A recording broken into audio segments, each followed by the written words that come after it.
आज का हमारा टॉपिक है सिंधु घाटी सभ्यता।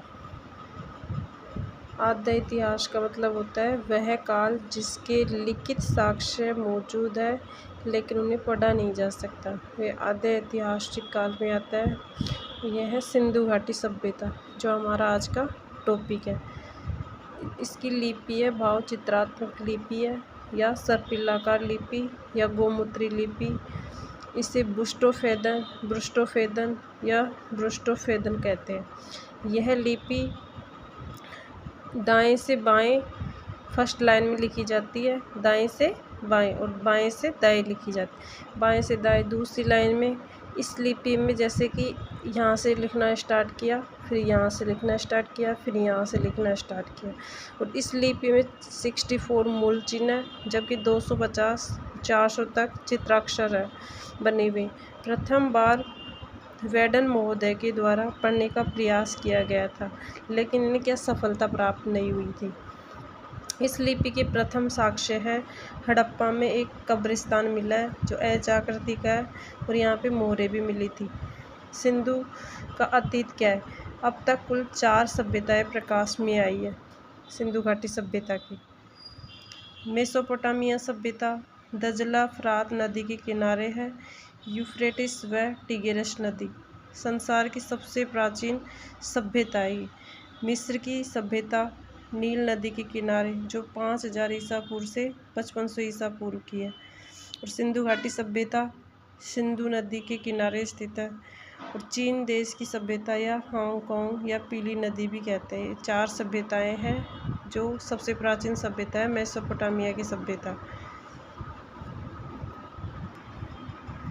सर्वप्रथम जॉन मार्शल ने इसे सिंधु घाटी सभ्यता नाम दिया था, क्योंकि प्रारंभ में इस सभ्यता के स्थल सिंधु व इनकी सहायक नदियों के किनारे पर प्राप्त हुई, इसीलिए इसे क्या कहा गया, सिंधु घाटी सभ्यता।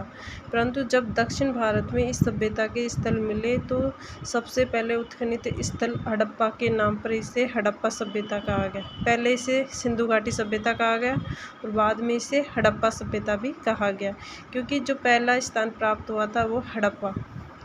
यह सभ्यता आद्य ऐतिहासिक काल है, जो आपको मैंने पहले बताया था। इसकी परिभाषा क्या है, जो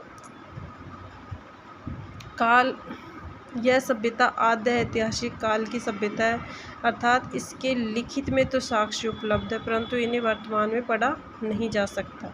वो होता है आद्य ऐतिहासिक काल, क्योंकि लिखित में साक्ष्य है लेकिन इन्हें पढ़ा नहीं जा सकता। यह सभ्यता कांस्ययुगीन सभ्यता है, अर्थात यहाँ के निवासी तांबा व टिन मिलाकर कांस्य धातु का निर्माण करना जानते हैं, परंतु ताम्र धातु का उपयोग अधिक किया गया है।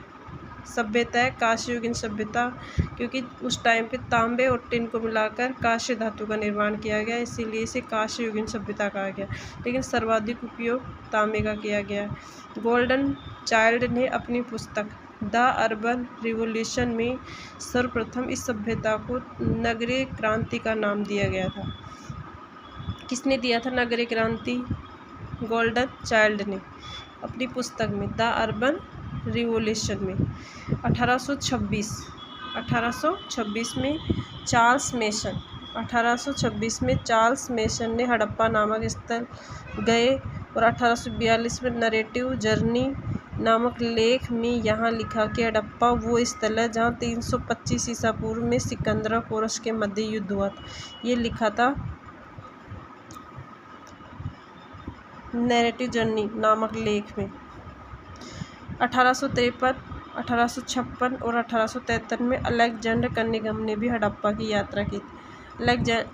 कनिंघम ने 1853, 56 और 73 में यह बताया कि इस शहर को सिकंदर के द्वारा बसाया गया था। ये किसने कहा था? अलेक्जेंडर कनिंघम ने।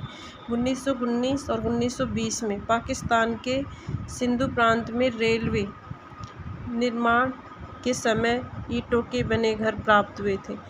पाकिस्तान में जो सिंधु प्रांत है वहाँ रेलवे का निर्माण किया गया था और वहाँ से ईंटों के घर बने प्राप्त हुए थे 1919 और 1920 में। प्राप्त हुए तब ब्रिटिश सरकार के द्वारा जॉन मार्शल नियुक्त किया गया था, जिनके नेतृत्व में 1921 में दयाराम साहनी ने हड़प्पा और 1922 में राखालदास बनर्जी ने मोहनजोदड़ो की खुदाई की थी। 20 सितंबर 1924 को जॉन मार्शल ने लंदन समाचार द इंडस्ट्रेड लंदन में मोहनजोदड़ो की तस्वीर प्रकाशित करके घोषणा की थी। यह जॉन मार्शल ने क्या किया था। ये हमारा आज का टॉपिक था। सिंधु घाटी सभ्यता की मैंने जो जानकारी बताई थी वो महत्वपूर्ण जानकारियाँ बताई है, सारी चीज़ें काम की है।